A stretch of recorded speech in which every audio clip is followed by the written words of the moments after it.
Polo Breitner, bonsoir Polo. Polo, nous entend-il, Polo? Est-ce que tu es là? Edgar Grollo est là, vraisemblablement. Edgar, bonsoir. Oui, je vous entends. Bonsoir messieurs et bonsoir aux Belluccis. Et Johan Crochet là également. Salut Johan. Bah ouais, ça a sauté là. Bonsoir messieurs. Et j'entends Polo qui règle son petit appareil. Salut Polo. Bonsoir mon cher Gilbert, bonsoir tout le monde. Bon, qu'est-ce qui se passe, Polo, dans la liste de courses là Bayern a fait tomber son caddie ou quoi? Ah bah là c'est intéressant parce qu'il y a plein de choses à dire. C'est-à-dire soit tu pars sur une soirée cauchemar, soit tu dis que les statistiques ne veulent rien dire. Et c'est un petit peu ce qu'on dit en Allemagne. Mais il y a quand même une information très très importante ce soir. On a le temps de dire 10 secondes de Stuttgart PSG ou pas, Gilbert? Ouais, vas-y, ouais. Bah, le match il va pas jouer à Stuttgart, il va jouer à City. Pourquoi? Bah parce que Manchester City n'est pas qualifié. Il joue Bruges qui a 11 points. Ouais. PSG et Stuttgart en ont 10. Bah, ils vont faire Bruges a un très mauvais. Bruges a surtout un très mauvais départage. Donc si Manchester City l'emporte, il passe. Et qu'il y a match nul entre Stuttgart et le PSG, ben, c'est Bruges qui passe à la trappe. Ouais, bah donc il va y avoir biscuit, c'est ce que je dis depuis tout à l'heure, il va y avoir biscuit entre PSG et Stuttgart, ouais, normal. C'est comme il y a eu à ça. Dortmund l'année dernière. À Dortmund, rappelle-toi, après le 1 partout pendant un quart d'heure, ils se sont regardés. Ça va être la même là. Ils vont attendre ce qui se passe là-bas. Et Bien puis sûr. après. Quand les deux ont un intérêt, pourquoi ils le feraient pas? T'as remarqué qu'il y a souvent les Allemands dans ces histoires de biscuits? Souvent les Allemands quand même. Bah, les Allemands sont malins, ils ont raison. Mais y compris les Alsaciens, période allemande, mon cher Gilbert. Dès que t'attaques, t'as vu? Incroyable. Ça, j'aime bien quand il fait ça. Bon alors, que s'est-il passé au Bayern? Hier, tu nous as dit tranquillement, bon, demain le Bayern se qualifie. Voilà. Enfin là, ils en ont pris 3 quand même. Oui. Non mais ils en ont pris 3, mais c'est complètement fou parce que en fait en Allemagne on est extrêmement partagé. Il y a ceux qui disent victoire de Feyenoord méritée, et puis il y a ceux qui disent mais c'est une soirée cauchemar parce que tu regardes les statistiques. C'est 80 possessions pour le Bayern, c'est 30 tirs à 6, c'est un gardien de Feyenoord que j'avais pas vu à ce niveau-là depuis des années et qui arrête tout, y compris des têtes en face de lui, il y avait toujours un pied, etc. Je parle même pas d'une statistique qui moi m'intéresse toujours, c'est la qualité de la passe et les passes réussies qui doit être tout juste à plus de 60% du côté de Feyenoord. Donc si tu regardes ça, tu te dis bah il y a pas eu match en fait. Et de l'autre côté, tu peux te dire, mais attends, ils se sont juste regroupés autour de leur gardien, Feyenoord, et puis ils ont mis 3 contre, et à chaque fois que c'est rentré, y compris un penalty par Guerreiro. Donc je pense que c'est une très bonne leçon pour le Bayern, ce qui vient de se passer à Feyenoord, parce que moi, je reste extrêmement prudent sur ce Bayern en reconstruction 2024-2025. Et parfois, il y a des manques. C'est quand même la 3e défaite en 7 rencontres de Ligue des Champions. Donc ce soir, le Bayern ne sera pas dans le top 8. Après, donc ils devront passer par les barrages. Et donc encore une fois, c'est très très intéressant ce qui se passe en Allemagne parce que tu as des professionnels du football, anciens joueurs notamment, qui disent non, mais Feyenoord a montré une tactique extraordinaire, ça marchera pas à chaque fois, mais là ça a été très bien. Et de l'autre côté, il y a le Bayern qui a été incapable, comme parfois ça arrive sous les ordres de Vincent. Coupure pour le Breitner, on va le récupérer. D'ailleurs, je précise que Feyenoord et Johan Crochet suite près le foot néerlandais est également assuré de faire les barrages. Et avec un doublé du peut-être futur avancement de l'OM. L'OM était sur la piste, mais une soirée comme ça, et l'homme qui était un peu discret. Ça cote. Mais tu sais que ça joue beaucoup comme ça. En une soirée, tu mets un doublé contre le Bayern et d'un coup, tu deviens un joueur qui est plus difficile à recruter, quoi. Bon. Malheureusement. Johan, tu veux dire un truc sur Feyenoord? Vas-y. On ne sait pas avec quel coach aura lieu ce dernier match contre Lille, parce que ce soir, il y a des informations aux Pays-Bas, comme quoi Brian Priske, l'entraîneur actuel, pourrait être débarqué en raison des très mauvais résultats en championnat. Donc on verra si ce match-là va ce soir contre le Bayern. On verra, ça circulait avant le match, donc on ne sait pas trop. Ça me fait penser à Fonseca à Milan, on savait avant le match qu'il allait arrêter là. On verra pour Priske si ce match-là lui redonne du crédit ou non. Mais en tout cas, c'est ce qui circule aux Pays-Bas en ce moment. On a récupéré. Et pour Santiago, pour Santiago Jiménez, le problème c'est pas tant qu'il marque 2 buts ce soir, c'est que le prix, je sais pas si l'OM pourra s'aligner, parce qu'on parle pas de 10 ou 20 millions d'euros. Hein. C'est d'un coup mort. Bon, ils avaient d'autres pistes, Marseille. Oui, non, ils avaient d'autres pistes, mais ça là, je trouve que c'était plutôt une bonne idée, quoi, d'aller voir un attaquant comme ça. Je sais pas ce que t'en pensais, Yann, parce que finalement on n'en avait pas parlé. Et toi, comme je sais que tu suis beaucoup les Pays-Bas, J'avais l'impression que c'était plutôt une bonne idée de tenter ce joueur, mais là d'un coup c'est devenu inaccessible pour l'OM. Moi j'adore parce que au-delà du fait de marquer des buts, mais ça tu peux trouver d'autres numéros 9 qui en marquent. Moi, c'est l'activité avec et sans ballon. C'est un mec qui ouvre toujours des espaces, qui va toujours au pressing sans ballon, qui emmène tous ses coéquipiers, qui est un motivateur, un leader dans l'âme, qui ne lâche rien. Et forcément, ça correspond à pas mal de volonté chez les entraîneurs d'avoir un neuf qui fait plus que le travail de marquer des buts, qu'il fait déjà aux Pays-Bas. Mais ça, c'est plus ou moins aléatoire en fonction du championnat, de l'adaptation à un nouveau club, etc. Mais en tout cas, l'attitude, le caractère, la personnalité et le travail défensif et sans ballon. Sans ballon, c'est pas juste défensif, hein, ça peut être faire des appels, libérer des espaces, prendre de la profondeur, etc. Et assez intéressant. Ouais. Polo est de retour. Tu étais en train de développer ta théorie sur le Bayern qui allait jouer les barrages, Polo, quand ça a coupé. Oui, là, ça fait 4 fois que ça coupe là, donc j'espère que ça va être bon là. Là, tu es là. Ouais, et en fait, c'est vraiment intéressant parce que bon, déjà les buts que se prennent le Bayern ce soir, c'est quand même assez comique. Ils sont pris pour le 1-0 notamment exactement le même but que s'est pris Leverkusen entre deux défenseurs centraux hier contre l'Atlético. Et en fait, ce qui est intéressant, c'est que dans la surface, le Bayern, t'as l'impression qu'ils dominent, ils ont le ballon, ils font ce qu'ils veulent, mais ils n'arrivent pas à marquer. Et en plus, la chance n'était pas là. Je pense notamment à un poteau. T'as l'impression qu'il pouvait, ou alors t'avais le gardien Biljov qui était systématiquement là sur des tirs de Moussiala ou d'Harry Kane, etc. Donc ça voulait pas rentrer ce soir. Donc, mais moi, si tu veux, au-delà des statistiques, parce que quelqu'un qui regarde les statistiques, il dit je comprends pas ce qui s'est passé ce soir. Mais je pense que à force de vouloir être beaucoup trop à l'attaque, et ben parfois il se passe des choses en défense. Et Feyenoord a très très bien joué le coup à ce niveau-là. Encore une fois, ils ont dû avoir 3 tirs cadrés, 3 buts, un truc comme ça. Donc qu'est-ce que tu veux que je te dise, moi là. Mais c'est une belle claque pour le Bayern là, et ça montre à mon avis que Vincent Kompany, dont je vais louer la communication parce qu'il est toujours en train de désamorcer, j'ai envie de dire, les bombinettes médiatiques qu'il y a. Ouais, donc Polo, qu'est-ce qu'il y a? Il n'y a plus le courant en Allemagne ou quoi? C'est Deutsche Telekom. C'est plus que c'était Deutsche Telekom. Ouais. C'est le meilleur au vélo. Ça, c'est Olaf Scholz. Hein. Heureusement, il va se barrer. Ouais, il est en France en même temps. Là. C'est peut-être un truc bon. Bon. Sinon, Leipzig finira pas Fanny. Ils ont gagné un match contre le Sporting. Ils étaient à 0 points. Ils en ont désormais 3. Voilà. On va faire une courte pause et on revient pour parler de Milan-Gérone, notamment avec Edgar et Johan. Parler également du Real, bien sûr, qui a battu Salzbourg avec notamment un but de Mbappé, puis l'Inter qui gagne au Sparta. Avec les drôles de dames, on analyse les autres matchs du jour. Johan Crochet, Edgar Groslo sont là. Edgar, raconte-nous le Real qui a gentiment gagné, qui a éclaté Salzbourg 5-1. Ils ont fait ce que fait tout le monde, non? Oui, à peu près. C'était assez faible quand même en face. Même si le début de match était plutôt à l'avantage de Salzbourg. Et finalement, le Real marque à la 23e sur son premier tir. Et à partir de là, il n'y a plus de match. Doublé de Rodrigo, doublé de Vini.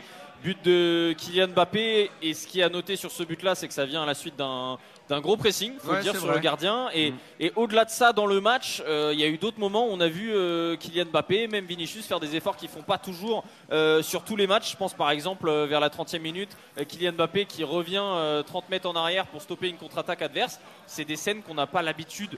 Faudrait peut-être jeter un coup d'œil à ces stades de course. Ça m'intéresse pour voir.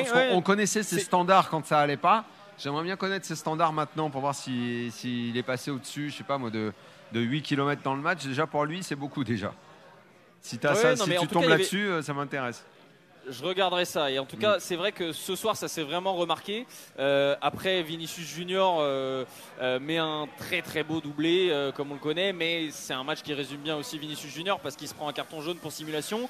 Et résultat, il s'offre 10 jours de vacances puisqu'il est suspendu pour le prochain match de Liga. Et il sera suspendu à Brest. Donc voilà, c'est du Vinicius Junior tout craché avec le bon côté, celui qui fait lever les foules et aussi celui qui va pouvoir aller à la plage tranquillement pendant 10 jours parce qu'il s'est pris beaucoup trop de cartons jaunes dans toutes les compétitions qu'il dispute. Voilà, le Real Madrid évidemment qui va jouer donc les barrages de Ligue des Champions, qui avait mal commencé la Ligue des Champions, qui se rassure une nouvelle fois avec ce bon match. Et je pense que ce qu'il faut retenir de ce match, c'est surtout l'entente des 4 de devant qui est de plus en plus satisfaisante. Je pense que c'est peut-être à voir si dans un gros match il les met les 4. Je suis pas sûr. C'est la fameuse théorie des 4. On l'a connue au PSG, on l'a connue un peu partout. C'est quand même très difficile dans les gros matchs.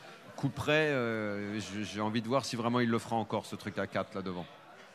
La semaine prochaine à Brest, il peut peut-être le faire. Ouais. Il n'y aura pas Vinicius du coup. Vinicius sera pas là, il sera suspendu. Il savait qu'il y avait Chardonnay qui l'attend. Oui, il a mais flippé, voilà, je pense Vinicius, qu'il a fait il a exprès. flippé. au moins Florentino Pérez voulait pas repartira la avec gagnante. une caisse de fruits et légumes.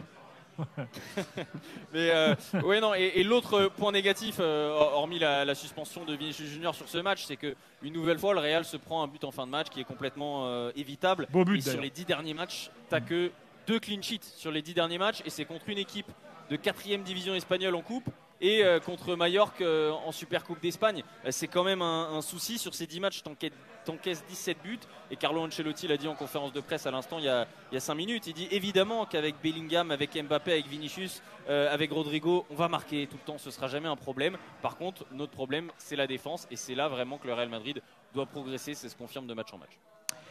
Pendant ce temps-là, il y avait un duel entre tu sais que j'ai une Italien petite et théorie. Espagnol. Oui. Quand une équipe prend une branlée comme Salzbourg et qu'elle finit par mettre un but, Mhm. souvent c'est un beau but. Ah oui. Bah là, ça se confirme. Je sais pas, je dis ça comme ça, je sais pas, mais ça se vérifie. Bah là, il n'y a pas d'autre score un peu comme ça ce soir. Donc on verra à partir de demain. On va suivre ta théorie. Je sais pas. À suivre, à suivre. Donc oui, il y avait un duel entre vous deux, les gars. Milan-Gérone. Johan, Milan l'a remporté à 0. Bon, les pauvres Gérone, ils étaient bons l'an dernier en Liga, mais depuis, Oui. ils sont un peu en galère quand même. Ils sont éliminés. Ouais, ils sont officiellement éliminés. ce soir.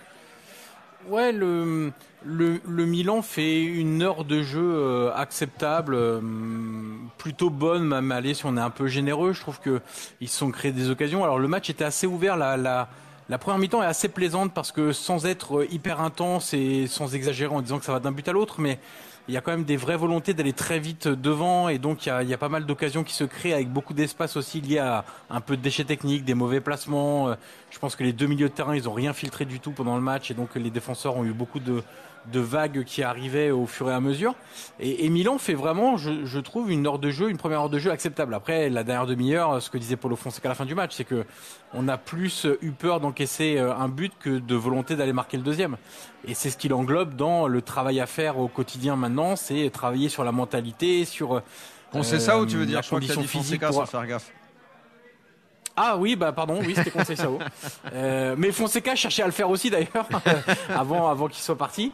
Mais c'est vrai que il veut vraiment que son équipe affiche une autre mentalité pendant 90 minutes. Pour le moment, c'est beaucoup de première mi-temps ratée et de deuxième mi-temps qu'il rattrape avec un discours au vestiaire et en leur mettant un coup de pied aux fesses.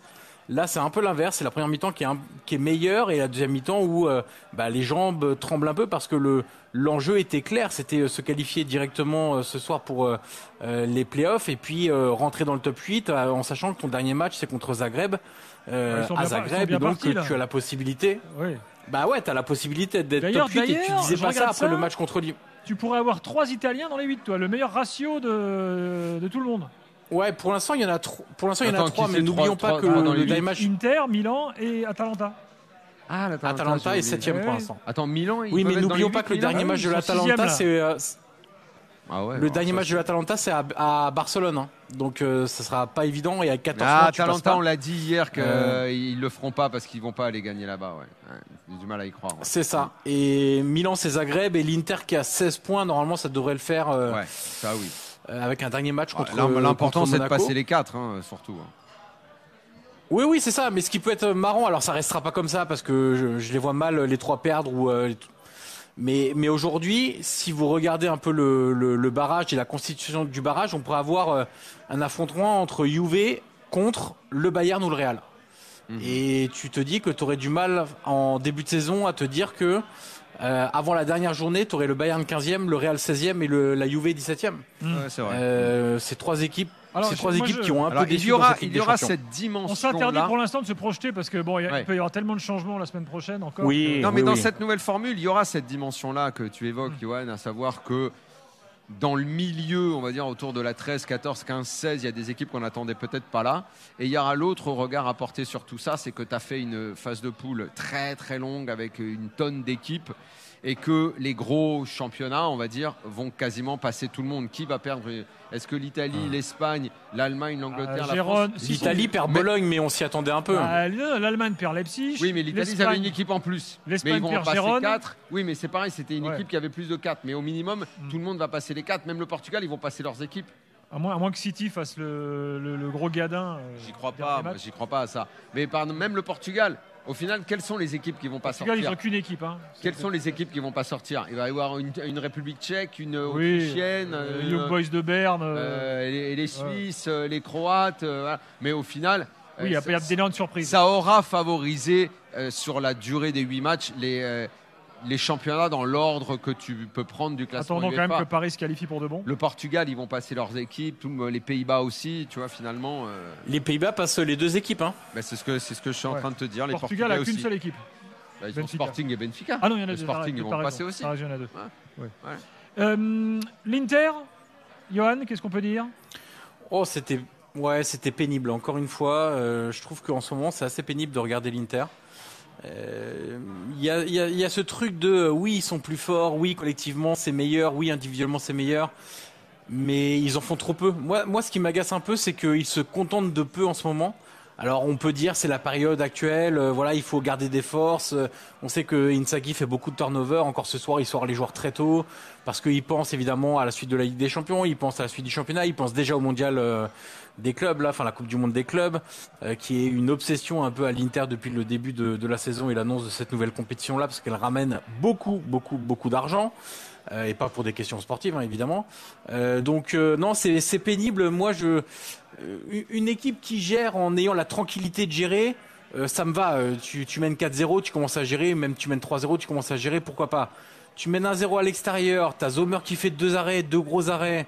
T'es un peu en difficulté. Tu marques pas le deuxième. Tu cherches pas trop à aller le marquer non plus.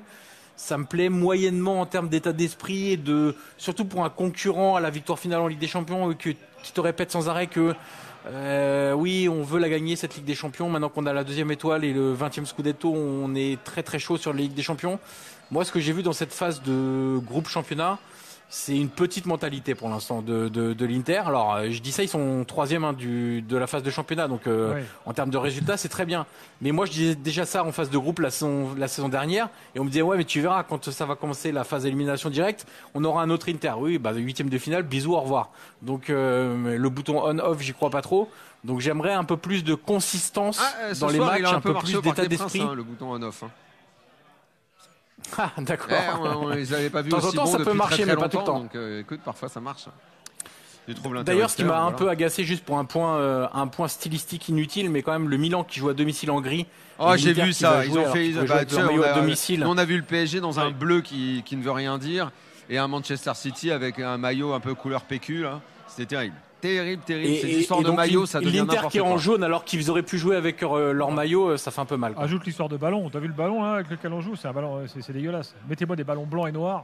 Les ballons, c'est le cadet de mes soucis. Quand tu vois les maillots, qu'est-ce qu'on s'en fout? T'es fait en fixette avec ce ballon là. Toi, t'es en fixette sur les maillots. Tu sais que c'est même pas les clubs qui décident, c'est les équipementiers. Mais c'est quand même beaucoup plus important les maillots que le ballon, Gilbert. C'est l'identité du club, c'est l'image du club, c'est tout. Le maillot, tout est important. C'est tellement capital. Et encore plus quand t'es à domicile. Moi je dis les fantaisies, fais-les à l'extérieur, mais à domicile, joue avec ton maillot. Je disais les gars. À l'extérieur, l'extérieur, allez, fais ton truc là si tu veux là. Ton surf, ton fource, ton fif, fais ce que t'as envie avec ton les maillots. C'est force, non? Quatrième, quand tu dis quatrième, toi. Le force. C'est ça. Toi avec ton accent de j'ai habité en Australie longtemps là. Je disais, on va pas se projeter sur le fameux tableau. Enfin, en tout cas, les supporters du PSG commencent déjà à regarder malgré tout. Et en l'état, les 2 clubs qui joueraient sur le tableau, ce serait soit Feyenoord, soit Lille. Si le PSG reste là où il est. C'est un tirage châté, ça. Voilà. Après, il y aura un tirage pour ça le vendredi pour déterminer lequel des deux. À chaque fois, il y aura 2 choix en fait. Si le PSG fait 20e, un truc comme ça, tu tombes sur ces équipes-là? Si le PSG reste là 22e ou 21e, ce sera Feyenoord ou Lille. Non, mais j'ai connu quelqu'un à une époque qui a lâché un jackpot, messieurs dames, ça colle parfaitement. Ouais, mais Daniel, si dans le groupe Bayern, Real, Juve, ça gagne un peu, ça peut être ce groupe-là qui remonte à ces niveaux-là. Tout à fait. Moi, je verrai ça la semaine prochaine. Et ça, on le saura dès la semaine prochaine, 23h? En fait, non. À 23h la semaine prochaine, tu n'auras pas le tableau. Tu auras une idée des 2 que tu peux affronter. C'est ça. Et après, il y aura un tirage au sort le vendredi de la semaine prochaine. Tu sais les 2 équipes possibles. Voilà. Ça va. Déjà, t'es sur et je dis pas de bêtises, Johan, si je dis que l'équipe qui est la moins bien classée ira à l'extérieur au match retour. Il semble logique. Il me semble que c'est ça, ouais. Bon, ça semble logique. Puis si tu es à domicile, tu as l'avantage. Je sais pas, tu demandes à Vieira. De jouer à la maison. de jouer à l'extérieur, à la maison. Thibaut est arrivé, il vole la libre antenne. C'est parti. Attends, j'ai encore 2-3 infos avant que qu'est-ce Thibaut arrive. installé, alors, toi On a encore 2 minutes, s'il vous plaît. Donc oui, non, Il veut gratter. non, mais attends, d'ailleurs, Thibaut, ça va l'intéresser. Il y a quand même un événement aujourd'hui. La ville de Ris-Orangis, ville de Daniel, Je suis pas au courant, c'est passé quoi chez moi est officiellement candidate à la réception du nouveau stade du PSG. Mais ça, on le savait depuis longtemps. Mais c'est fou. Mais non, mais là, ils ont fait un communiqué, les gars. Ils ont dit, on Dis-leur veut le non. stade. Moi, je préfère Montigny, c'est plus près de chez moi. Maurice-Orangis. Eris, en plus, je vois très bien où c'est. Hein. C'est en face de l'ancienne usine Belin où j'étais allé faire la visite en CE2 sur les pépitos. T'es bien ou pas par rapport au transport et tout? Bon, il y a l'autoroute, tu sors, tu y es. Pas mal. Pour le train et les transports en commun, moins bien quand même. La gare, il faut marcher un peu quand même. Je vois où elle est, il faut un petit peu quand même. Ouais. Bah, d'ailleurs, à propos de ce balade. stade, aujourd'hui, Mais le l'hippodrome PSG est super chouette, c'est un ancien hippodrome et tout. Mais Montigny, c'est mieux desservi. Montigny, mais Ouais. tu fais chier avec Montigny. Le c'est PSG l'autre veut bout du changer monde, de stade, Montigny. mais aujourd'hui, on apprend qu'en termes de revenus match day, le PSG est 2e en Europe avec 170 millions d'euros. Donc pourquoi ils veulent changer en Mais fait c'est mytho, cette histoire de changement. T'as pas compris que c'était mytho depuis le début Le ça Parc des Princes rapporte. De toute façon, je m'en fous, s'ils vont à Rice, c'est dans 10 ans, je serai à la retraite. Donc, j'irai même pas. Bon. Sinon, sachez que Dortmund a viré Nouri Sahin, le coach. Paulo nous en parlait hier. Ouais. Supporter marseillais, sachez également que Greenwood a choisi de jouer pour la Jamaïque. Il peut le choisir parce que l'Angleterre ne veut plus de lui et qu'il n'avait pas fait de match officiel. Et puis une excellente nouvelle, on réfléchit au retour de la Coupe de la Ligue.